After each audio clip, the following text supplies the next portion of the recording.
मैं 2 लाइन उनकी सुनाना चाहता हूँ आपको। आज धराशायी हुए कुरुकुल के सरदार, आज धराशायी हुए कुरुकुल के सरदार, उनको अभिवादन करे सारा वीर समाज, उनको अभिवादन करे सारा वीर समाज। श्वेत मातवा श्वेत युग श्वेत केश यावे, श्वेत मातवा श्वेत युग श्वेत केश यावे, कहाँ दिखे इस लोक में ऐसा वीर विशेष, कहाँ दिखे इस लोक में ऐसा वीर विशेष। जो भीष्म पितामह की जो अवस्था है ना, युद्ध के बाद जो उनकी हालत हुई है, तो कहते हैं उनका रूप कैसा नजर आ रहा है। रक्त सना हर तीर है, रक्त सना हर तीर है, अश्रु भरा हर बैन, रूंधा रूंधा हर कंठ है, रूंधा रूंधा हर बैन, रक्त सना हर तीर है, अश्रु भरा हर नैन, रूंधा रूंधा हर कंठ है, रूंधा रूंधा हर बैन।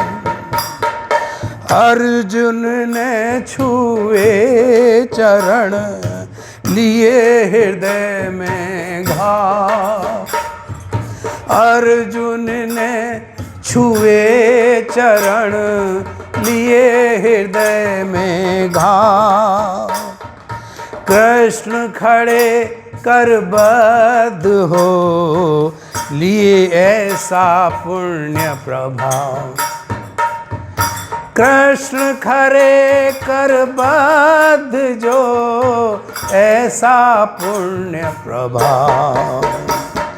माँ गंगा आशीष दे आकर सुत के पास, माँ गंगा आशीष दे आकर सुत के पास, आज गिरा है भूमि पर जैसे कोई आकाश, आज गिरा है भूमि पर जैसे कोई आकाश, आज गिरा है भूमि पर जैसे कोई आकाश।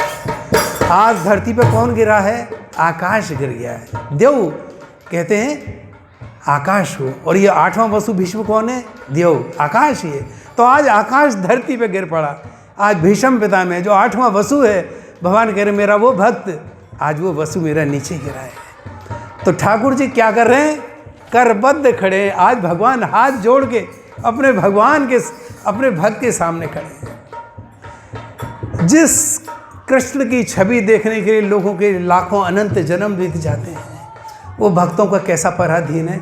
आज हाथ जोड़ के खड़ा हुआ है कि मेरे कारण आज का पूरा शरीर आपका बिंध गया, शरीर में आपके आज कोई स्थान नहीं है, मेरे कारण आज आपने इतना कष्ट है भीष्म।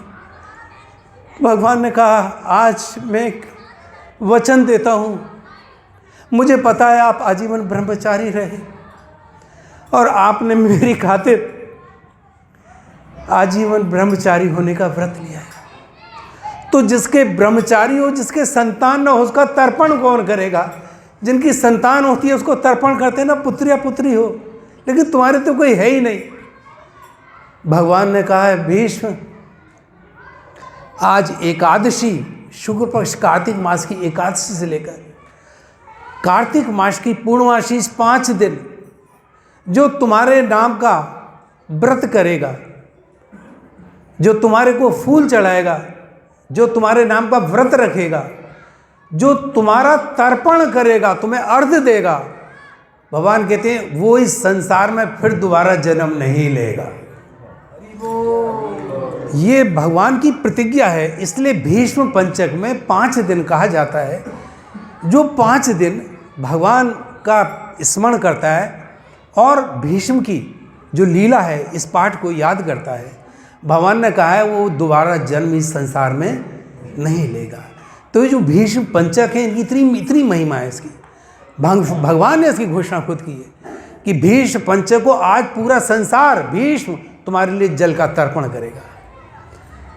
आज पूरा संसार, ये जो मेरी प्रजा है ये आज तुम्हारे लिए तर्पण करेगी। लोग अपने माँ बाप के लिए अर्घ देते हैं ना, पितरों को, पूरा संसार तुम्हें अर्घ देगा, तुम्हारे लिए तर्पण करेगा।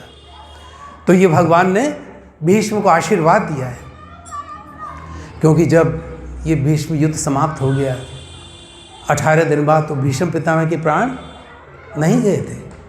भीष्म पितामह ने कहा था कि मैं कब प्राण त्यागूंगा, जब सूर्य दक्षिण से उत्तरायण हो जाएंगे। तो ये जो कार्तिक मास की एकादशी जो है इसे उत्थापन एकादशी भी कहते हैं या देव एकादशी भी कहते हैं, क्योंकि इस दिन क्या है, देवता और भगवान जागते हैं इस दिन। तो इसलिए शादी ब्याह और जितने मंगल कार्य हैं होते हैं। तो भगवान ने कहा कि अर्जुन, ये जो एकादशी है, इस एकादशी से जितने भी शुभ कार्य होंगे ये तुम्हारे नाम से ही शुरू होंगे, जितने भी शुभ कार्य होंगे। और भगवान ने कहा इसमें जो भीष्म की इन 5 दिनों में 5 दिन जो व्यक्ति व्रत करेगा, क्योंकि कहते हैं भीष्म पिता, ये जो युधिष्ठिर महाराज हैं, युधिष्ठिर महाराज इस युद्ध के बाद बहुत ही उदास हो गए। भगवान ने इतना कुछ समझाया लेकिन युधिष्ठिर इतना रोए हैं, बोले ये कैसा युद्ध है कि अपने बाबा को उसका पोता मार रहा है मेरे हाथों से, और अर्जुन ने तो अपना मुंह ही नीचे कर लिया। कृष्ण के सामने बोले मैं अपनी गर्दन ऊपर नहीं उठाऊंगा। बोले पोता अपने पिता की छाती में बाण मारे ऐसा तो देखे, लेकिन अपने पिता के पिता में अपने बाबा को कोई वध उसका करे, और सिर्फ इस राज्य के लिए, इस संसार के सुख के लिए। बोले धिक्कार है मेरे ऐसे जीवन को। तो अर्जुन बहुत रोए हैं। युधिष्ठिर ने कहा अर्जुन चलो, ये राज्य मुझसे नहीं होगा। बोले कहाँ जाएं भाई साहब? बोले चलो पितामह के पास चलते। तो सारे पांडव रोते हुए भीष्म पितामह के पास आए।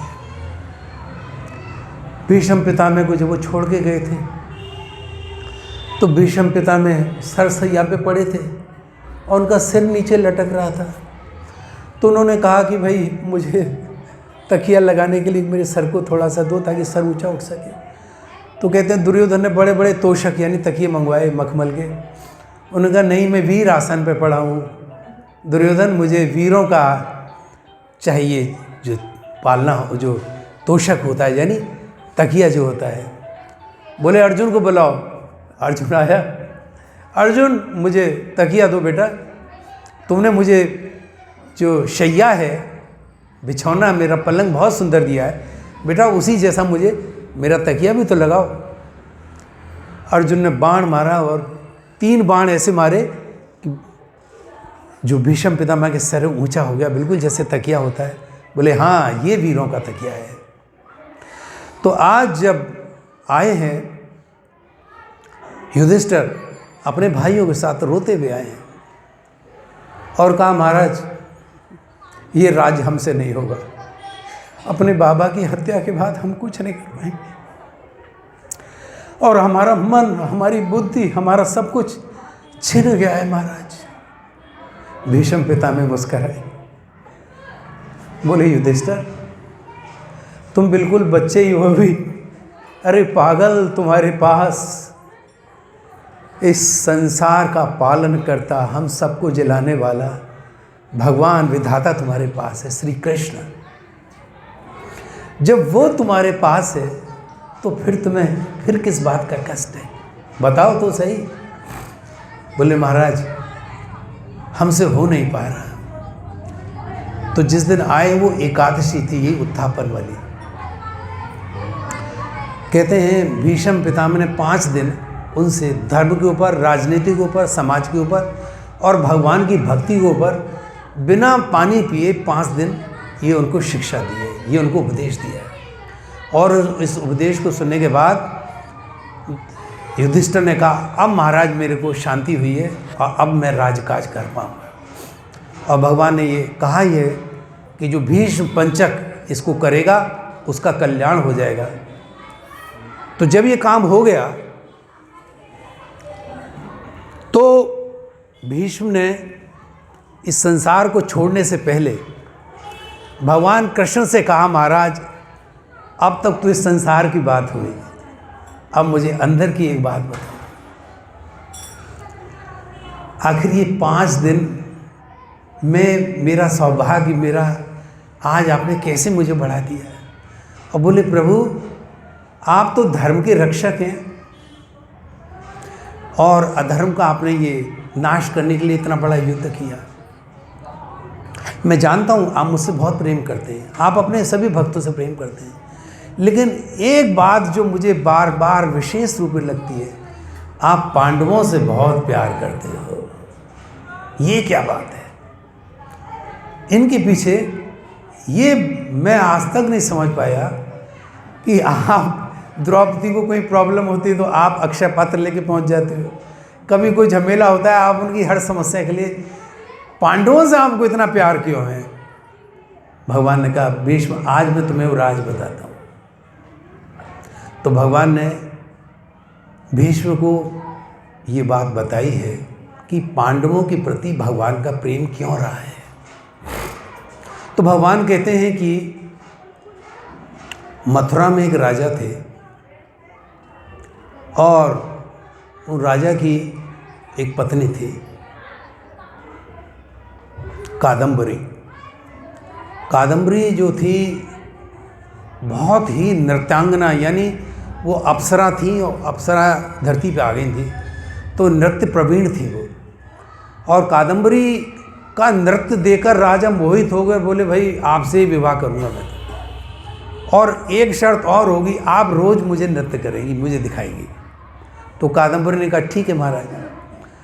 तो राजा को रोज़ कादम्बरी जो थी रानी नृत्य करती थी। तो एक बार क्या हुआ, अवंतिकापुर से, अवंतीपुर जो उज्जैन है इसको अवंती कहते हैं, 5 ब्राह्मण वहाँ से आए, बहुत भगवान के परम भक्त। और जो ब्राह्मण जब आए यहाँ पे, वो दरबार में जब वहाँ पहुँचे तो राजा जब दरबार में वहाँ जो नृत्य होता था, जो बैठते थे वहाँ पे, तो जो वाद्य जो वहाँ बजाते थे वो होते थे। तो जब वहाँ पहुँचे तो जब इन्होंने उसका नृत्य देखा ब्राह्मणों ने, तो ये मंत्र मुग्ध हो गए, बोले हमने तो ऐसा देखा ही नहीं, स्वर्ग में ऐसी अप्सरा भी नहीं करती भाई। और वो उस नृत्य को देखने में तल्लीन हो गए, देखते रहे। तो जब समापन हो गया नृत्य का, तो 5 जो ब्राह्मण थे भगवान राजा के दरबार के बाहर आकर बैठ गए और विचार करने लगे कि ये इस धरती की तो कोई माँ है नहीं, ये जो देवी है कोई बाहर की है, ये कैसे इस पृथ्वी पे आ गई, ऐसा नृत्य तो हमने आज तक न देखा। इतने में क्या हुआ कि वो रानी बाहर निकली अपनी डोली से, पालकी से, और जब पालकी से निकली तो उन्होंने देखा वो 5 ब्राह्मण बैठे हुए हैं। तो उन्होंने, रानी ने उनको संकेत किया यमुना की तरफ, यमुना की तट की तरफ ऐसे जाओ, क्योंकि पालक और पहरेदार थे, उनके सामने और कुछ बोल नहीं सकते थे। तो 5 ब्राह्मण यमुना जी की तट पर पहुंच गए और उसके बाद रानी साहिबा वहाँ पर पहुँची कादम्बरी, और वहाँ पहुंचकर उन्होंने कहा उसको ब्राह्मण को पहले ब्राह्मण को बोले 5 दिन में नृत्य करूँगी, 5वें दिन यहाँ पर आऊँगी मैं। तो पहले दिन रानी चूँकि दिन में आ नहीं सकती थी, रात में नृत्य होता था, कादम्बरी महारानी आती थी, तो एक ब्राह्मण रोज़ जाकर वहाँ पे बैठते थे और उनको उन्होंने वो नृत्य वो दिखाती थी। तो नृत्य देखने के बाद वो क्या करते थे, ब्राह्मण जो थे उनकी पूजा करते थे, उनकी कि माँ आपको साक्षात देवी हैं और आपके नृत्य से हमें चाहते हैं कि ये संसार जब हम छोड़ जाएं, जो दूसरी बार हमें जन्म मिले तब भी आपको आपके दर्शन हमें प्राप्त हो। तो 5 रात्रि तक ये 5 ब्राह्मण आए और उन्होंने उनका नृत्य देखा है। देखने के बाद क्या हुआ, 5वें दिन जब वो नृत्य देख के जब वो जा रहे थे तो राजा को पता चला कि रात्रि में महारानी आजकल रहती नहीं है अपने महल में। तो रात में वो लेके पीछा करते हुए वहाँ आए, देखा तो वो डांस कर रही थी और वो ब्राह्मण उसको देख रहे थे। तो उन्होंने कहा कि रानी को कि तुम चरित्रहीन हो, पतिता हो और मेरी दृष्टि से दूर हो जाओ। कादम्बरी ने यमुना जी के अंदर छलांग लगा दी और अपनी देह त्याग कर दी। 5 ब्राह्मण जो थे भगवान की पूजा उज्जैन में करते करते उनका ध्यान उनके उस नर्तकी का उनके दिमाग में रहा। तो कहते हैं जो अगला जन्म हुआ, ये जो 5 ब्राह्मण हैं वही 5 पांडव हैं और वो जो नर्तकी है कौन, कादम्बरी जो है, यही अग्नि से उत्पन्न हुई राजा द्रुपद की पुत्री द्रौपदी है। इसलिए वो जो 5 पति हैं वो शुरू से ही वो भगवान की इच्छा है ये, तो भगवान ने उनकी उस इच्छा को पूर्ण किया है। तो ये 5 दिन का जो भीष्म पंचक है, भगवान कहते हैं कि ये जो 5 पांडव हैं मुझे इसलिए सबसे ज़्यादा प्यारे हैं कि ये अनंत जन्मों से मेरी पूजा करते आ रहे हैं और इन्होंने द्रौपदी का ध्यान रखा, लेकिन पूजा मेरी की है, भक्ति मेरी की है कि वो भी मेरी कोई भक्त है। तो बोले इसलिए मैंने इनको 6 के 6 यानी 5 पांडव और 6ठी द्रौपदी को इस द्वापर में मैंने अपने साथ इनको लाया हूँ, महाभारत की लीला में साथ इनको लेने के लिए। तो बोले अर्जुन इसलिए मैं इनसे बहुत प्यार करता हूँ क्योंकि ये मेरे बिना जीवित नहीं रह सकते और मैं इनके बिना मुझे भी चैन नहीं है। तो ये जहाँ भी रहें मैं तो अपने भक्तों के लिए हमेशा, इसलिए पांडवों ने कहते हैं कभी भगवान से कुछ मांगा नहीं। 12 वर्ष का वनवास मिला तभी कुछ नहीं मांगा। जब 1 वर्ष का अज्ञात मिला बड़ी मुश्किल हुई कि कैसे छिपे, उसने सारे जासूस लगा दिए थे, दुर्योधन ने इनको ढूंढ के लाओ ताकि दोबारा इनको वनवास दिया जा सके। बोले पांडवों ने तब भी भगवान से ये नहीं कहा कि ठाकुर जी हमें छुपा लो, हम तो आपके बालक हैं। भगवान ने कहा नहीं। बोले ये भूखे मर गए, प्यासे मरे, इतनी विपत्ति आई, लेकिन इन्होंने कभी मुझसे मांगा नहीं। मैं जब भी गया इन्होंने कहा प्रभु हम आपके लिए क्या कर सकते हैं, हम आपके लिए क्या कर सकते हैं। तो बोले भक्ति का क्या है, पहला और अंतिम चरण हम भगवान के लिए करें संसार में जो कुछ, भगवान की प्रसन्नता के लिए, अपनी प्रसन्नता के लिए नहीं। हमारा धन, हमारा मान, हमारी प्रतिष्ठा, हमारा वैभव हमारे लिए होता है ना, लेकिन जो भक्त होते हैं उनका सब कुछ किसके लिए होता है, भगवान के लिए होता है। तो भगवान ने कहा जो मेरी प्रसन्नता के लिए, जिनका धन मेरे लिए है, जिनका परिवार मेरे लिए है, जिनकी प्रतिष्ठा मेरे लिए है, जिनका वैभव मेरे लिए है, भगवान कहते हैं ऐसे भक्तों के लिए मैं उनके पीछे पीछे घूमता। पीछे आगे आगे भक्त चले और पीछे पीछे भगवान, ये भगवान की माया है। तो कहते हैं ये 5 पांडव भीष्म मुझे इसलिए प्रिय है। भीष्म ने कहा महाराज आज मैं समझ गया कि आप पांडवों के प्रति इतना पक्षपात क्यों करते हैं। कर्ण भगवान का पांडवों का छठा भाई था, लेकिन भगवान ने उसका भी वध किस लिए करवा दिया, क्योंकि वो अधर्मियों के साथ, विधर्मियों के साथ था। तो जो भगवान के साथ नहीं है, भगवान कहते हैं उसको मैं समय आने पर उसको सजा मिलती ही मिलती है। और भीष्म पितामह को भी किस लिए जाना पड़ा, क्योंकि अधर्मी के साथ थे। हालांकि भगवान की इच्छा के लिए थे। तो ये भगवान ने कहा है। तो ये जो पूजा है पंचक की, चूँकि हम इस बार थे नहीं, वो प्रसंग इसलिए नहीं हो पाया, अब ये निकल गई है तो कहना पड़ा है। अगली बार से विशेष रूप से ध्यान रखें, मुझे भी याद दिलाइएगा कि भीष्म पंचक में 5 दिन पूजा करनी है सबको। ठीक है माता जी, 5 दिन सब लोगों को भगवान की पूजा करनी होती है भीष्म पंचक में। पहले दिन इसमें कहते हैं कि 5 फूल 5 तरह के इसमें चढ़ाते हैं भगवान को। तो फूल 5 हैं, एक तो कमल का फूल है, और एक बिल्व का फूल है, एक इतर है, और एक कुसुम फूल है, और एक और कमलताश है, उसका कुछ है, इस तरह गुड़हल का फूल है। तो 5 तरह के फूल एक एक दिन 5 दिन भगवान पे चढ़ाए जाते हैं। बोले इससे करें तो भगवान कहते हैं कि ये इन 5 दिनों में मेरी जो पूजा करेगा उसे पूरे कार्तिक मास का पूरे जीवन का उसको लाभ मिल जाएगा। सारा पुण्य, उसके पुण्य सारे पाप उसके नष्ट हो जाएंगे। और 5 दिन पंचगव्य जो है, यानी गाय के जो 5 पदार्थ हैं वो सबको लेने होते हैं। 5 गव्यों में पहला है आपका दूध, दही, घी, गौमूत्र और गोबर। बोले 5 दिन इनको आप किसी फल के साथ या किसी के साथ इसको ले सकते हैं। जो शुद्ध भक्त हैं वो लोग तो उसको ऐसे लेते हैं, तो जो नहीं ले सकते वो फल के साथ लें, और नहीं तो किसी और पदार्थ के साथ, जल के साथ, या किसी ऐसे पदार्थ के साथ भी ले सकते हैं जो एकादशी व्रत में जिससे फलाहार करते हैं। तो भगवान ने कहा कि आप पंचगव्य लें, 5 तरह के फूल रोजाना मुझ पर चढ़ाएं। तो भगवान ने कहा है कि आपकी जो इच्छा है वो आपकी, अगर संसार की कोई मनोकामना है, बोले संसार की मनोकामना भगवान से नहीं करनी चाहिए, उसके लिए तो देवी देवता बहुत हैं 33 करोड़। लेकिन भगवान कहते हैं कि फिर भी अगर तुम संसार की कामना ही करते हो तो उस दिन मुझसे कर सकते हो, इस भीष्म पंचक के 5 दिनों में। और जो भक्त हैं वो संसार की मनोकामना नहीं करते, वो क्या चाहते हैं? भक्ति चाहते हैं। कहते हैं भगवान हमको कुछ नहीं चाहिए, आपकी भक्ति चाहिए।